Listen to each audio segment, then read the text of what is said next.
Ladies and gentlemen, good day and welcome to Minda Ltd Q1 FY earnings conference call. This conference call may contain forward-looking statements about the company, which are based on the beliefs, opinions, and expectations of the company as on date of this call. These statements are not the guarantees of future performance and involve risks and uncertainties that are difficult to predict. As a reminder, all participant lines will be in the listen-only mode, and there will be an opportunity for you to ask questions after the presentation concludes. Should you need assistance during this conference call, please signal an operator by pressing star then 0 on your touchtone phone. Please note that this conference is being recorded. I now hand the conference over to Mr. Sunil Bora, Group Chief Financial Officer, for his opening remarks. Thank you, and over to you, sir. Good afternoon, everyone, and a warm welcome to all the participants. On the earnings call today, I am joined by my colleague, Ankur Modi. We have uploaded our financial results and investor presentation for Q1 FY on the stock exchanges and our company's website. We hope everybody had an opportunity to go through the same. I would like to begin by giving some insights on the economy, followed by the current scenario in the auto industry and our financial and operational performance for the quarter. Post that, we will open the floor for Q&A. The global economy has shown remarkable resilience in 2025, though it faces increasing headwinds from trade tensions and geopolitical instability. The IMF projects global GDP growth at approximately 3% in 2025 and 3.1% in 2026, modestly higher than earlier forecasts. However, growth remains below pre-pandemic averages and the risk of further trade escalation loom large. One of the main sources of disruption has been the sharp escalation in US tariffs, especially on imports from China, Canada, and Mexico. According to a CEPR analysis, these measures could reduce US real wages by 1.4% by 2028 and shave about 1% of GDP. Similarly, Citi Research and Morgan Stanley warned that elevated US tariffs are inducing structural distortions in the global economy and dragging on the long-term growth expectations. Major economies are now diverging in momentum. US growth is weathering the storm but slowing, with projected real GDP at around 1.5% in 2025, down from nearly 2.8% in 2024. Europe's growth is weak and fragmented, while China is decelerating to approximately 4% in 2025, constrained by both external and domestic structural factors. In contrast to global moderation, India's economic growth remains robust, standing out as the fastest growing major economy. The IMF projects GDP growth at 6.4% in both 2025 and 2026, well ahead of global peers.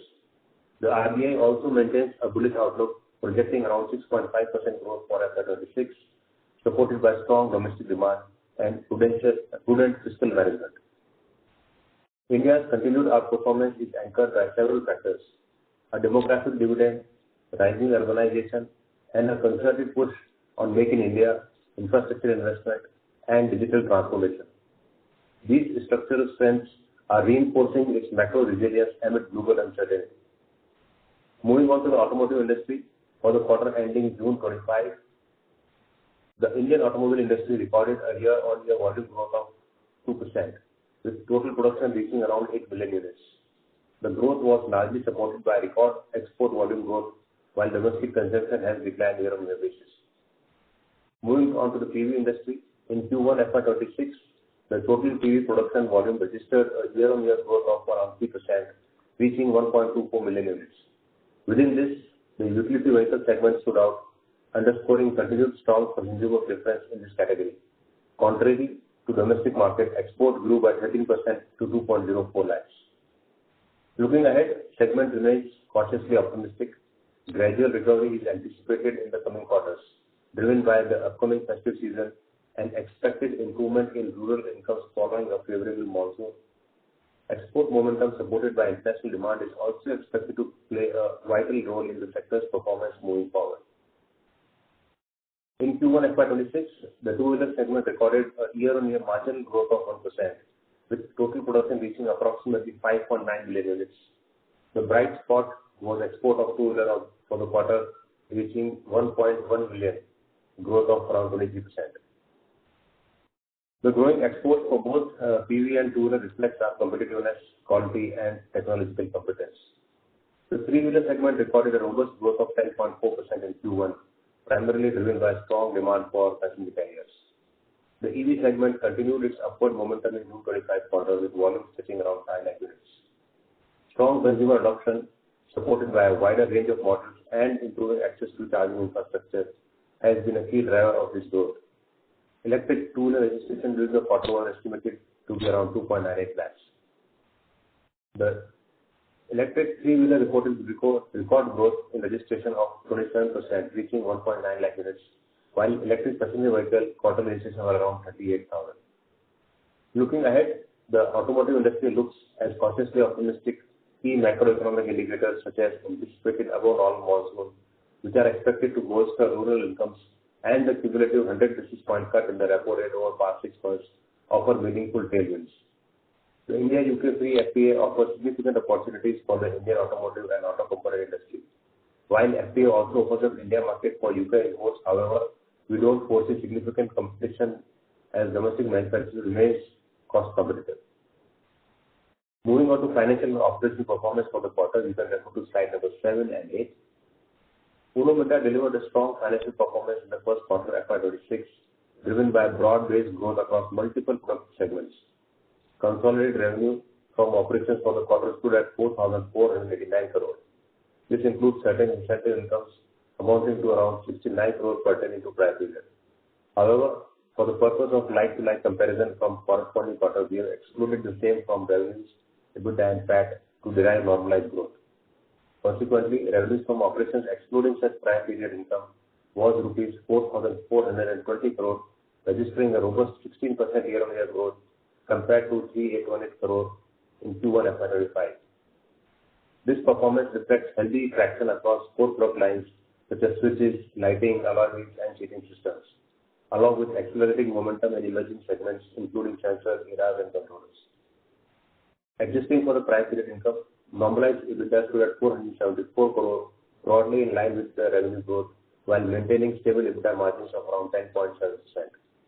It is worth noting that these margins were achieved despite the impact of annual cost escalations and manpower cost increases, which are above industry averages during the quarter. Finance costs rose to 44 crore, primarily due to increased borrowings undertaking to fund ongoing capex and working capital requirements. Depreciation expenses also increased by 18 crores, reaching 159 crores, reflecting the commissioning and capitalization of new facilities over past years, including the full lighting plant at Kedi City and the additional 2 million capacity expansion at the two-wheeler alloy wheel facility in Supa. Share of profit from associates and joint ventures rose to 47 crore in Q1 compared to 37 in the corresponding quarter last year. This improvement was primarily driven by the strong performance of PG Uno Minda, Decode, and Uno Minda, while results from Roki and TRML remained steady. Profit after tax attributable to shareholders stood at 291 crore. On a normalized basis, PAT was 239 crore, reflecting a healthy year-on-year growth of 21% over 199 crore in Q1 FY25. Coming to the business segment-wise performance, you can refer to slide number 11. The switching system business continued to deliver an outstanding performance in the quarter, contributing significantly to Uno Minda's overall revenue mix. The segment reported revenues of 1,111 crore during the quarter, marking a 16% year-on-year growth and accounting for a substantial 25% of company's consolidated revenues. The growth was fueled by multiple drivers. Export performance remained particularly strong in the two-wheeler switch category. Export in this category reached new quarterly run rate of 68 crore, reflecting our globally competitive and robust quality systems.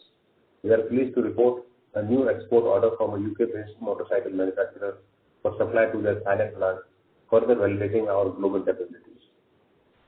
The relocation and expansion of our four-wheeler switch operations under Uno Minda from Manesar to Faruknagar is progressing as planned and is expected to be commissioned by Q3 FY27. During the transition, we anticipate a temporary overlap of costs as we manage operations across two plants. Nonetheless, this move will enhance our operational efficiency and capacity over medium to long term.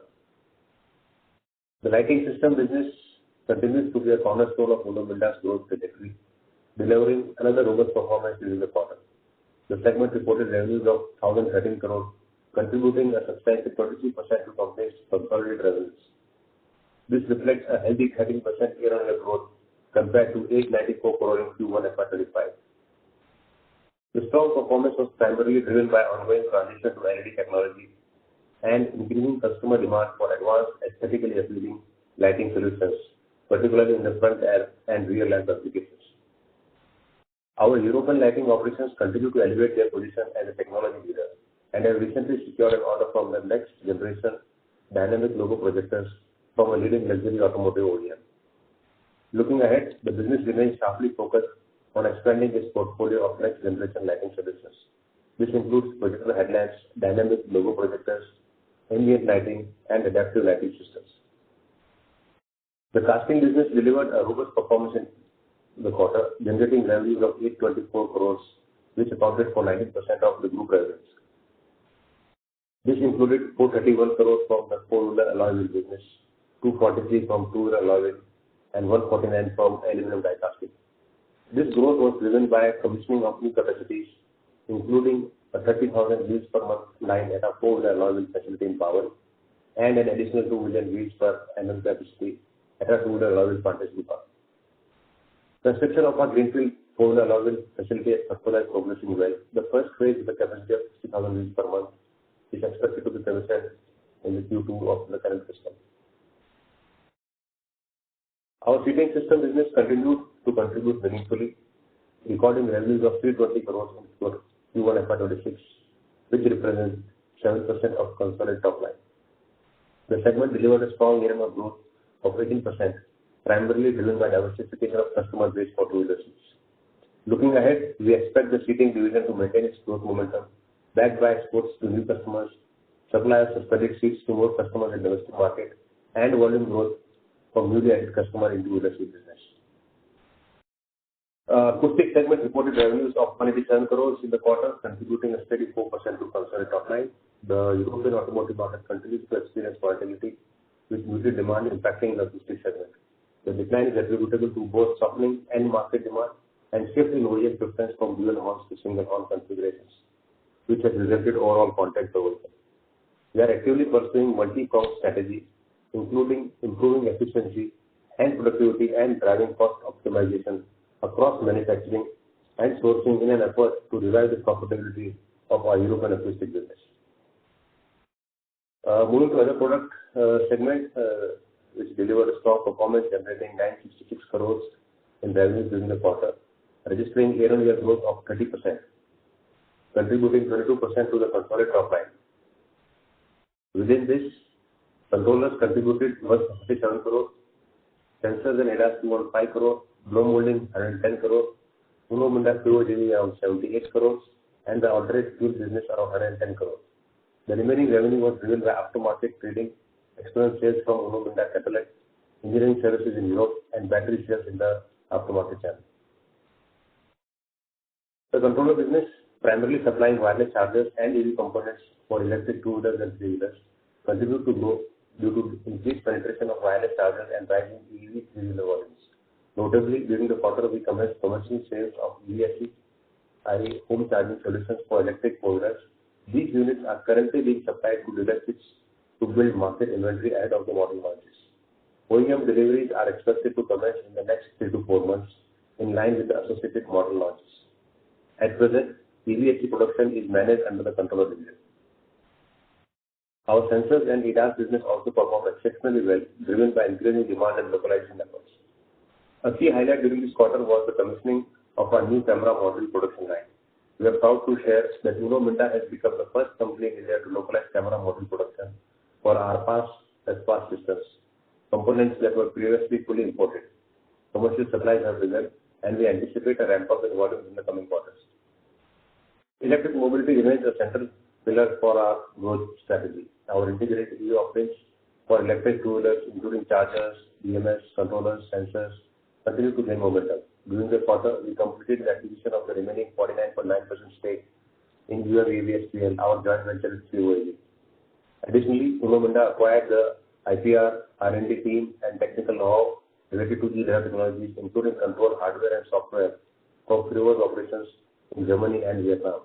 This strengthens our in-house capability to scale and innovate across the electric drivetrain value chain. We would also like to inform you that the Board of Directors has granted in-principle approval for the acquisition of remaining stake in our JV, Uno Minda Motor Private Limited. The acquisition will be executed in one or more phases, subject to mutually agreed terms. The board has authorized the M&A committee to determine and approve the final purchase consideration and other related terms of the transaction. Discussions with our joint venture partner, Buller Motor, are currently underway, and we expect to finalize the agreement over the next few months. While our direct dependence on rare earth magnets is limited, we have witnessed some indirect impact due to reduced volume from OEMs, specifically in the EV two-wheeler segment. Nevertheless, we are mitigating this through alternate sourcing and close collaboration with our OEM partners. We are pleased to inform you that the construction work has commenced on our new greenfield facility for high voltage EV powertrain components under our JV with Innoviz Automotive. Phase 1 is expected to be commissioned by Q2 FY27. However, to cater to OEM demand, we may commence initial supplies via imports from our joint venture partner ahead of the plant's commissioning. As previously communicated, the JV with Innoviz requires regulatory clearance. We have now formally applied for various approvals and are actively engaging with the regulatory authorities to address any queries and expedite the approval process. Moving to the aftermarket industrial revenue, I think you can refer to slide number 14. For the quarter ended June 25, our aftermarket business reported revenues of 329 crores, contributing approximately 7% of consolidated revenues. In addition to these direct aftermarket sales, several of our businesses vertical also supplied components to the spare part division of OEMs, which has seen notable growth in recent years. With OEMs increasingly focusing on strengthening their aftermarket presence, our SPD-linked sales have scaled up significantly. During the quarter, the SPD sales were at 248 crores. The combined revenue from aftermarket and SPD channels amounted to 577 crores, reflecting the growing importance of these segments in our overall business mix. Our industrial business contributed approximately 11% of total revenue during Q1 FY26. While sales from certain geographies such as Europe witnessed some decline, this was effectively offset by robust growth in exports from India. The dip in the share of international business as a percentage of total revenue is largely attributable to the stronger growth momentum in the domestic market, even as international sales remains relatively stable. We would like to clarify that the ongoing US tariff situation has no material impact on our operations, as export to US constitute less than 2% of our total revenues. In fact, we have witnessed growing demand in the US for our two-wheeler products, reinforcing our competitiveness growth in the global market. Moving to our debt levels, our net debt as of June was at 2,228 crores compared to 2,091 as at March 31, 2025. The net debt has increased on account of expansion capex as well as expenditure of 130 crores for land at Chhatrapati Sambhaji Nagar. While sustaining and growth capex has been largely financed from business cash flows, the capital expenditure primarily on land bank has resulted in incremental debt. Our net debt to equity as of 30th June stands healthy at 0.34. As you look ahead, Uno Minda is firmly positioned for sustained and long-term growth. Our strong fundamentals are backed by a well-diversified work portfolio, deep customer relationships, and continued investments in emerging technologies, including electric mobility, ADAS, advanced electronics, and automotive lighting. Our consistent track record of outperforming the industry, delivering 1.5x volume growth over market averages, demonstrates the strength of our OEM partnerships, our innovation-led approach, and our operational discipline. We remain focused on enhancing both our capacities and capabilities. Currently, we have approximately 13 ongoing expansion projects across multiple key product lines. Among these, several are slated for commissioning during the current financial year, including phase 1 of the four-wheeler alloy plant at Karkoda, the lighting manufacturing facility in Indonesia, the die casting capacity expansion at Kochi. In addition, the full-year ramp-up of recently commissioned projects, including the four-wheeler lighting plant at KFCD and Gujarat, the expanded two-wheeler alloy plant at Supa, and the four-wheeler alloy plant at Bawaj, are expected to further support growth in FY26. We enter the next phase of our growth journey with confidence, agility, and a clear strategic vision. We remain committed to delivering long-term value to all our stakeholders and are optimistic about the opportunities that lie ahead. With this, I would now like to open the floor for your questions. Thank you very much. We will now begin the question and answer session. Anyone who wishes to ask a question may please press star and 1 on their touchtone telephone. If you wish to remove yourself from the question queue, you may press star and 2. Participants are requested to use handsets while asking a question. Ladies and gentlemen, we will wait for a moment while the question queue assembles. The first question is from the line of Chandramouli Muthiah from Goldman Sachs. Please go ahead. Hi, good evening, and thank you for taking my questions. My first question is just on the castings business, which is well levered to SUV growth in India. So after a very strong run of consistent SUV growth, I think June 2025 seems to be the first month where SUV growth sort of became flat after a period of almost 3 successive years of strong sort of high single digit to mid double digit growth. I just want to understand near term over the next 2-3 quarters how you're thinking about castings growth. Is this having some impact on the pace at which alloy wheels and castings might grow in the near term? Yeah. Any other question, Chandru? Yeah. So second one is just around disclosure in the annual report. I think you have disclosed that roughly 4% of revenue is being spent on R&D.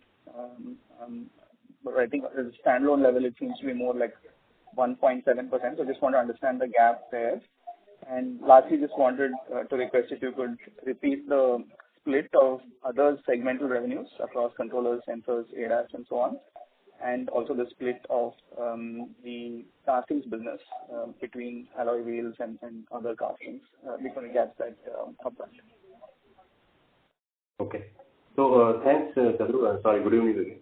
So starting from bottom, split of others, I think I did give both others and castings, so maybe you can take it offline. Disclosure in annual report, you mentioned standalone at 1.7%. I think this can also be taken offline. In terms of casting business,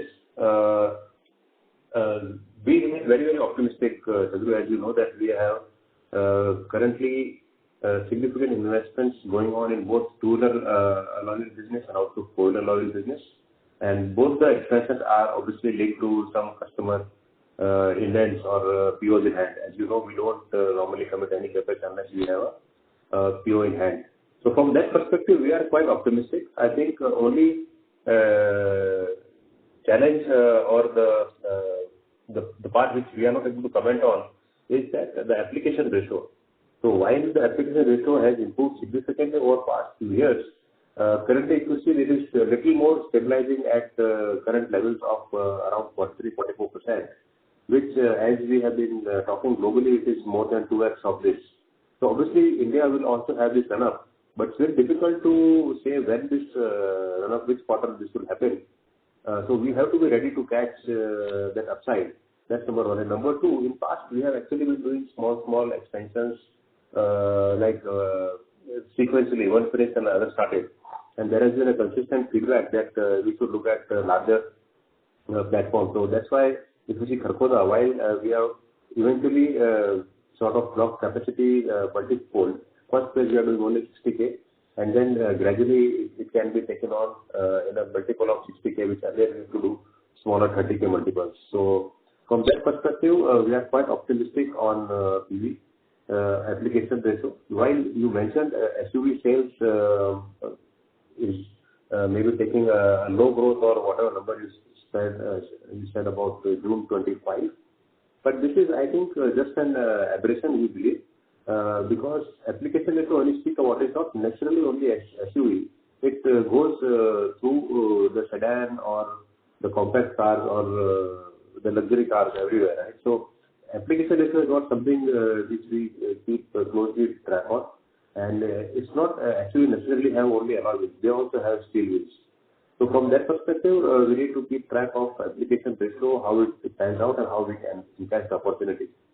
And same in terms of two-wheeler alloy wheel also, recently in this last quarter, the application ratio has moved little bit towards steel wheels, which as we hear from our customers, they do expect to move back to the alloy wheels in the coming quarters. So from that perspective, we are quite optimistic, and as we move forward, and if we have to reach global levels of application ratio, I think there is a huge upside from where we are today. Got it. That's helpful. Thank you very much, and all the best. Thank you. Thank you, sir. The next question is from the line of Mukesh Saraf from Avendus Spark. Please go ahead. Yes, sir. Thank you, and good evening. My first question is on the new plant that you're looking to set up for EV castings, with 210 crore of investment there. So could you give some more sense? Would this focus on both two-wheelers and four-wheelers? And also, what kind of order book we might have in hand, and what kind of peak asset turns we can do on this kind of an investment on these castings? Right. That's number one. Any other question, Mukesh? Secondly is on the acquisition of stake of Buhler, the JV that you have with Buhler. So now that we have done through Freevo, we are also doing this. So just want to understand the thought process there. Both the JVs that we had focusing on two-wheeler and three-wheeler EV components, we have acquired, or we are looking to acquire the stake there of the JV partner. So just trying to understand the thought process there as to is there a change in approach from the management side based on what your OEM customers are now doing with respect to in-housing or outsourcing? So some more sense there would help. Right. So these are the two questions. Great. So good evening, Mukesh again. So new plant for EV casting, as we said, this is primarily a backward integration for our upcoming EV plant in Sambhajinagar at Decode for EV four-wheeler. And this casting, as you would have seen, they are very different casting than the normal castings which we do for like engine cover or crankcase or pillion rider cover or lever. They are very simple things. This is a very, very complex 2,500 ton castings. So this plant is in first phase directly sort of dedicated towards the EV four-wheel casting. So if you see the big drivetrain under the hood, it comes with a complete aluminum casing. So this is about the aluminum casing. Obviously, we do have flexibility to, once we set up, flexibility to sort of see if we can get any other components, but that's the first phase. And in terms of asset turn, since it's a high capex business, asset turn definitely is going to be lower. It's actually less than 1 in terms of the expected asset turn. And acquisition of stake of Buhler and Freevo, I think they are two different things. So Freevo, what we have got is entire, not only the stake, but also the technology piece of it. So we got all the hardware, software, all the people, entire setup in Germany and Vietnam. So from technology perspective, it's completely now on Uno Minda. There is no dependence on any third party.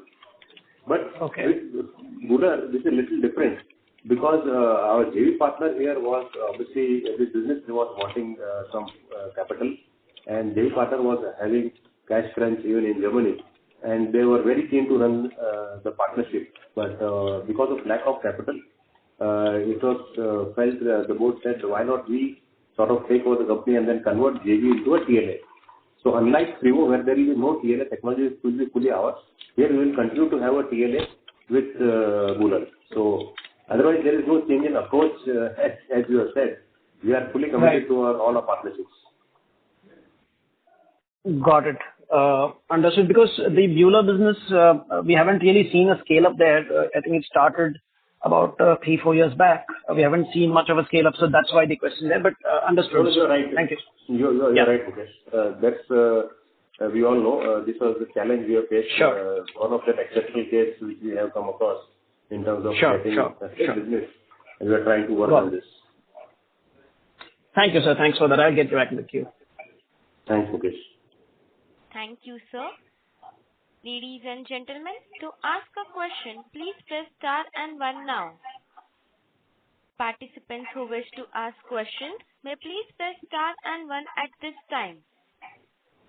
The next question is from the line of Aditya Jawar from Investec. Please go ahead.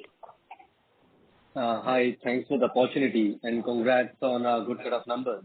My first question is, clearly it was a very good all-round performance across businesses, and Harita has also started contributing well in growth in the last couple of quarters. So the first question is, if you can give some color in terms of what kind of business wins we are having in terms of customers, what kind of customers, two-wheeler CVs and geographic split, and incrementally, how should we think about growth in Harita? That is, question number one. Even, the second question is, you answered partly the Freevo part, but, Sunil, this is just about 4 years where we are taking over from a joint venture, it is becoming a subsidiary, a 100% subsidiary. So is there a change in thought process from Freevo side, or is there a conflict of interest with other JVs like Innovate? And incrementally, what about the technology sharing that you would have got from Freevo? How should we think about it? You mentioned that you're procuring the current assets, but, throw some light on that. And the final question is on our margins. While, we have seen consistently our top line growth has been quite healthy in the last, couple of years, but somehow, we are not getting the full benefits of, operating leverage. Now, as lot of the growth is expected to come from new ventures, like, the other segment which has new products, how should we think about margin trajectory, keeping into mind the change in product mix and the benefits of operating leverage? That's it from my side. Thanks, Aditya. So let me go one by one on all the questions. So first is what kind of business wins in seating? So as we have said in the previous quarters also, in seating there has been a significant success in terms of getting the suspended seat business both in India and also exports. And also we have been able to get into one of the incumbent two-wheeler OEM with a significant share of volume, and both of them have started playing part. And as we move forward, these are also still in the ramp-up phase. So we are very, very optimistic in terms of the seating business. Like we said, we will double this business in 5 years. We are almost there, and let's see if we can replicate that in another 5. So we are very, very aggressively working on this seating business. And in terms of Freevo, yes, you are right. There is a change in Freevo side because Freevo, if you go through their complete what we call website and announcement, they are also listed entity. They have actually been exiting businesses in last couple of years because of their own internal issues. It's run by a 4 set of promoters, etc. So they have their own compulsions and they have been sort of exiting the businesses. And we saw opportunity there because here it was not only the equity stake, but we got the entire technology part also. So in terms of the motor controller software, which is the key here, in terms of all the technical know-how, in terms of all the people, and the entire setup which is there in Germany and in Vietnam, we sort of took control of everything. So nothing is now left with Freevo.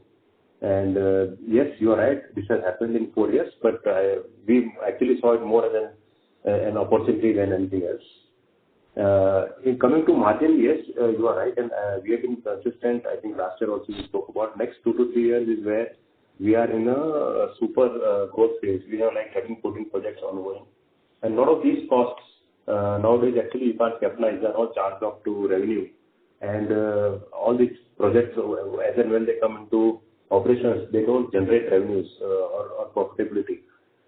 So even if they generate some revenue, it takes roughly a couple of years to turn to profitability, and our target normally, as you know, is third full year of production to achieve the target returns.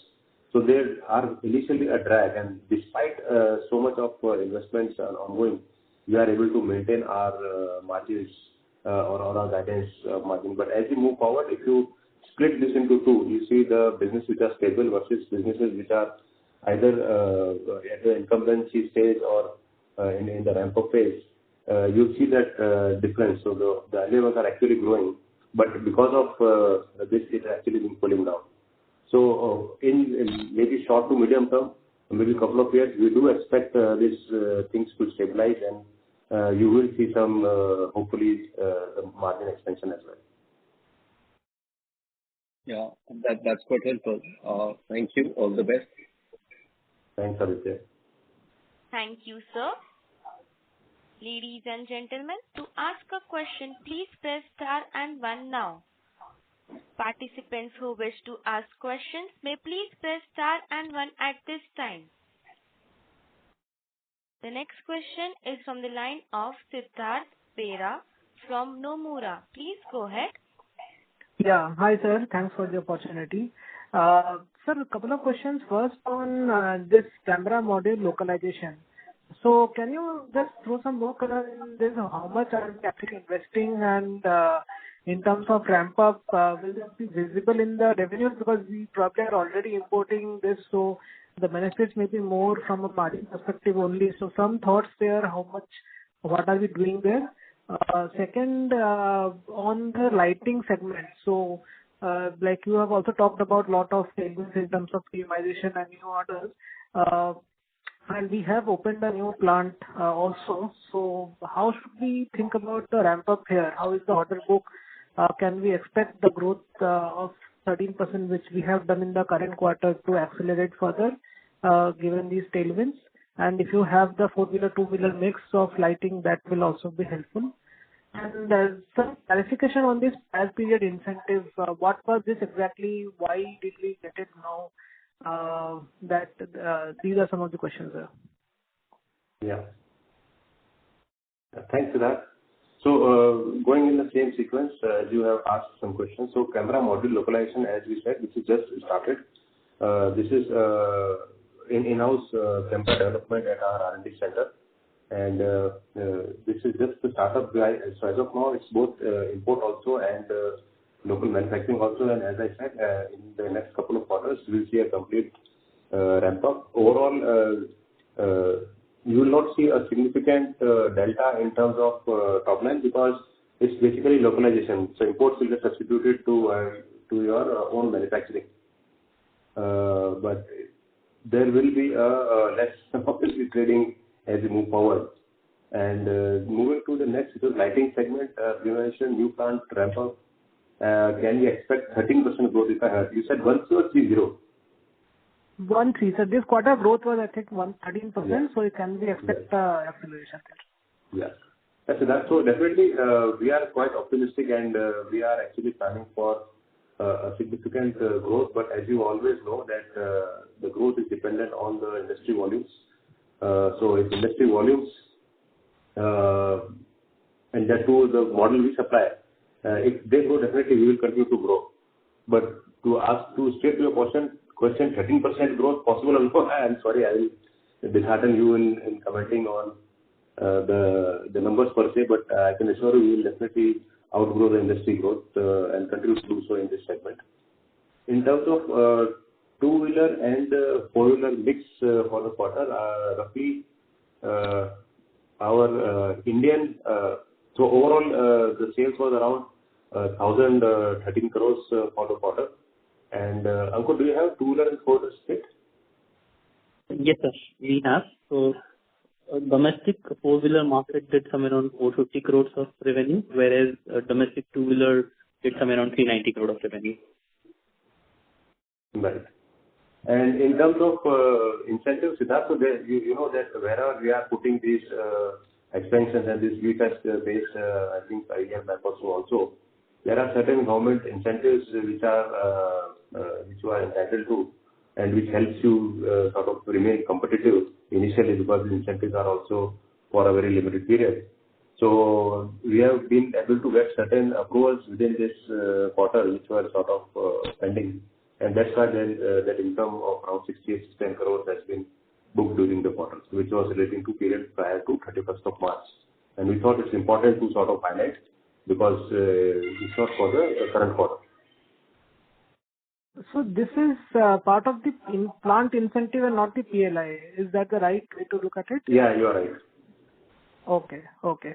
And, sir, lastly, on this project expansion which you have put out in the PPT, I think there are some segments like wheeler motor and EV systems which probably are for the prior periods and not for this period. So just No, it was put up because earlier when we said, if you see, it says to be spent over 5 years and 6 years. So earlier only phase 1 was commenced, and we have still not invested full money. Like UFBM, instead of 110 crore, the investment today is only 25 crore. And same for EV system, against 390, I think 150 or something like that. So it is not fully done. Yes, phase 1 is commenced. okay, because sir, start of production also looks like it's FY24 it is mentioned, so I thought it was probably something in the past. Yeah, SOP is done, but the CapEx has not fully been spent. Okay. Okay. Understood, sir.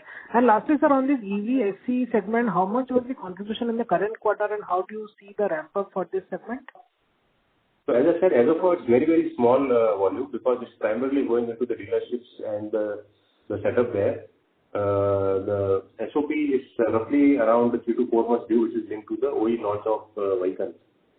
So maybe that time is a better place to give you some numbers. Understood, sir. Okay, thanks a lot, sir. I'll come back in the queue. Thanks, Siddharth. Thank you, sir. The next question is from the line of Mumuksh Mandelsha from Anand Rathi Institutional Equities. Please go ahead. Yeah, thank you, sir, for the opportunity, and congrats on continuing the robust performance. Thank you. So, first on the order books, any update for the EV powertrain Elovins JV and the sunroof JV? And on the camera module, sir, do you see more opportunity outside the localization part? Like there are also CV regulation coming with ADAS in truck and buses. So do you see that kind of opportunity also going ahead?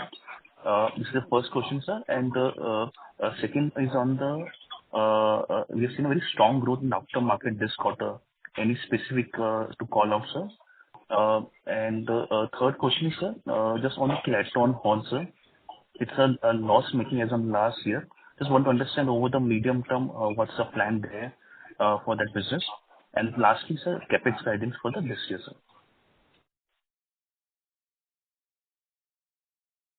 Yeah, thanks, Mooch. I think lot of questions. Let me try and go one by one. I hope I haven't missed anything.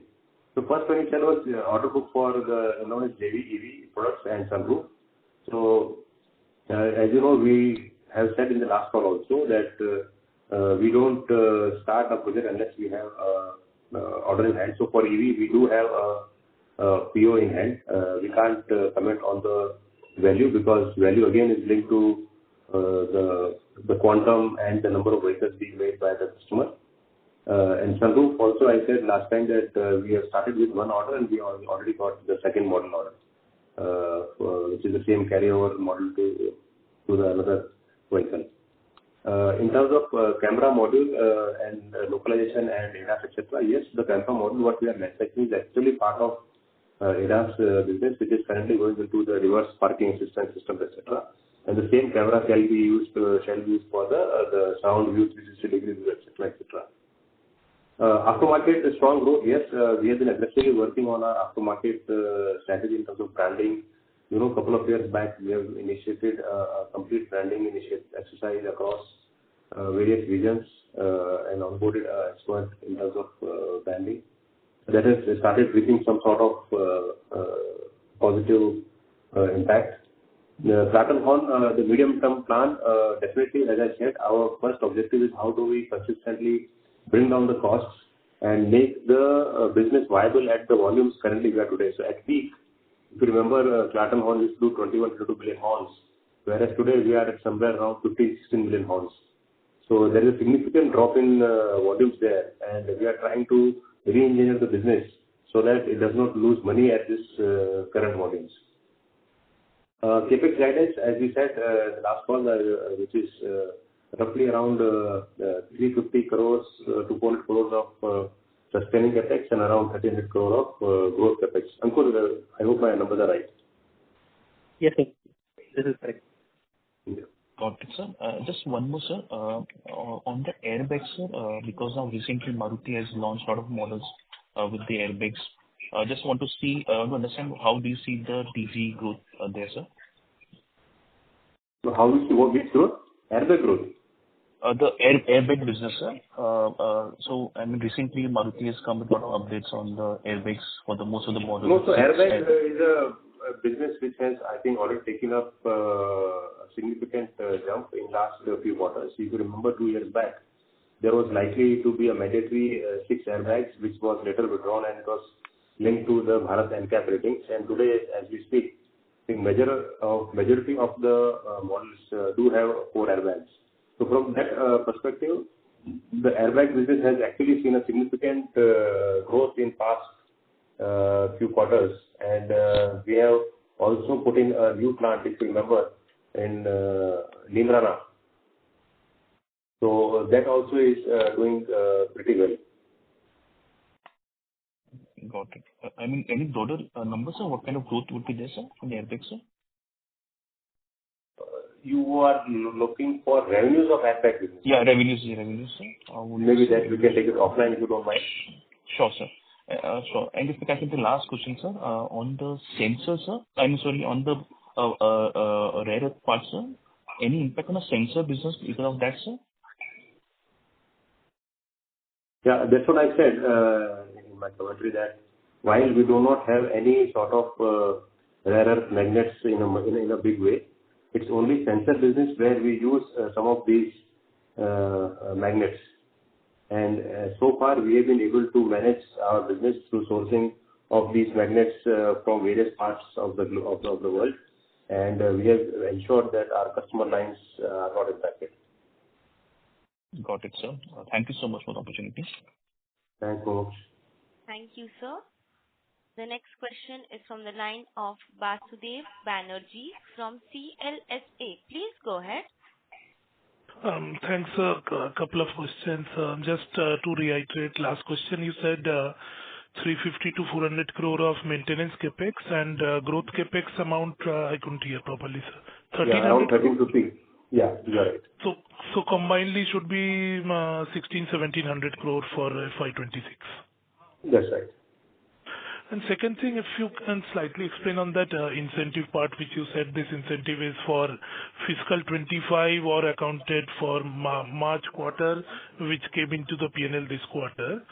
So this 69 crore is for the whole FY25 and would be sort of recurring in FY26? Let me clarify. I didn't say whole of 25. I said it is for the period prior to 31st March 25, which is not only 1 year, it's actually a longer period.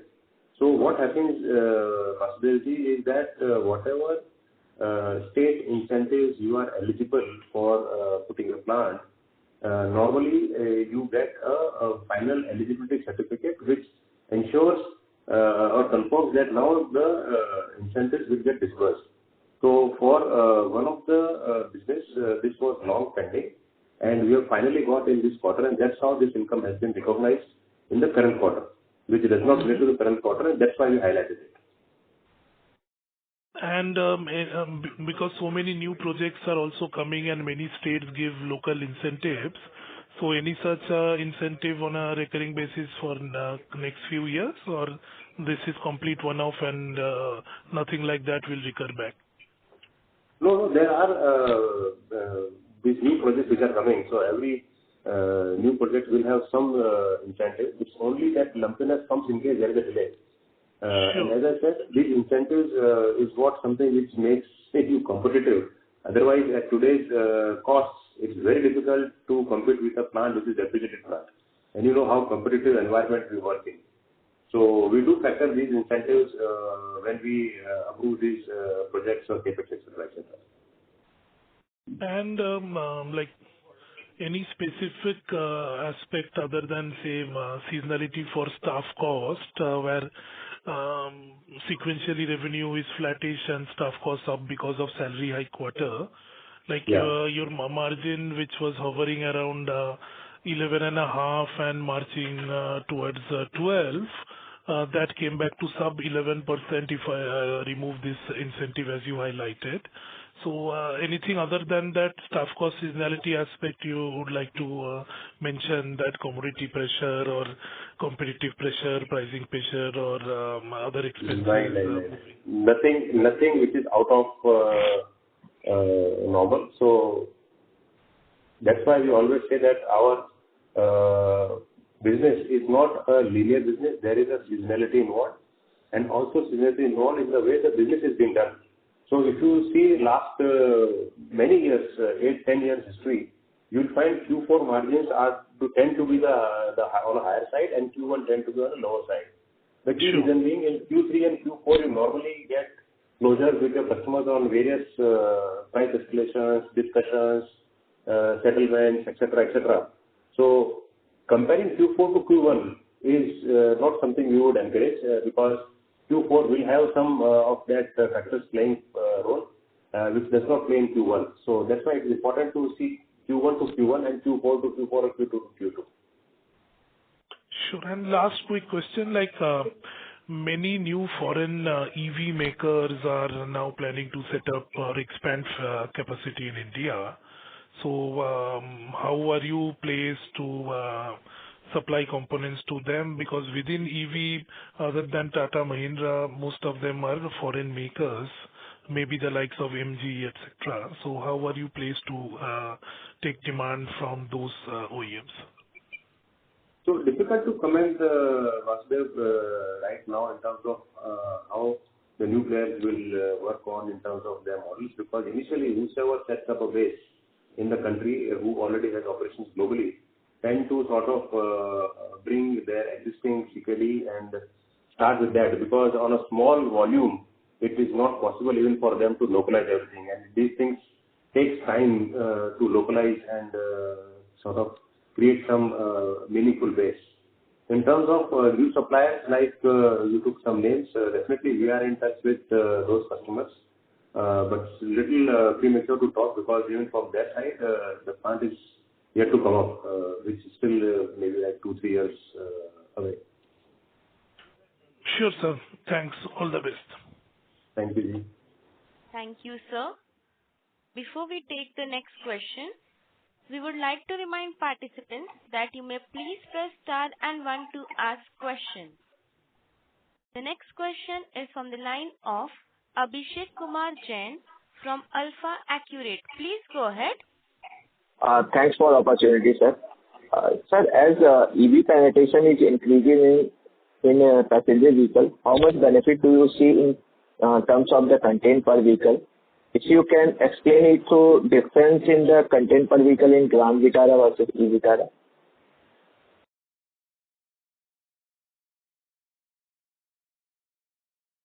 So Abhishek, I can't talk about model to model, Grand Vitara, e-Vitara. We don't talk about customers and their models. What I can share is that if you see our presentation for last quarter, we have given a separate kit value for separate segments.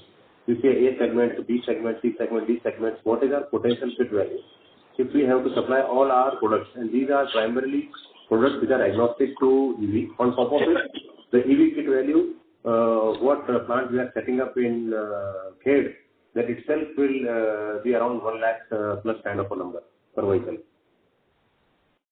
Okay. And in other product segments, we have seen a very strong growth. So how is the outlook for the growth in the controller, sensor, and EVSC? And what is your plan for the e-axle?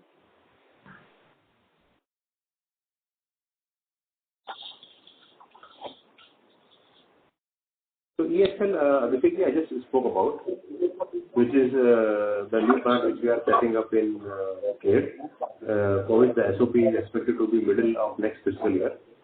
And in terms of controllers and sensors, we have been working very, very aggressively. You see, a lot of our EV products are in controllers, and I already shared some of the information. In case you have any questions on that, you can please ask.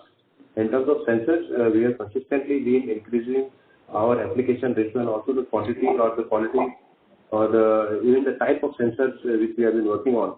So sensor business, which was maybe a 100 crore business, only sensor and control was 100 crore business, sort of what you call 5 years back. This today itself is more than 250 to 275 crore business for a quarter. So from 100 crore run rate, it is already 1,000 crore run rate per year. Oh, thank you, sir. That's all from my side. Thank you, Ji. Thank you, sir. As there are no further questions from the participants, I now hand the conference over to Sunil sir for closing comments. Yeah, thanks, Palak. So at the end, I would like to thank everyone for joining the call. I hope we have been able to respond to most of the queries adequately.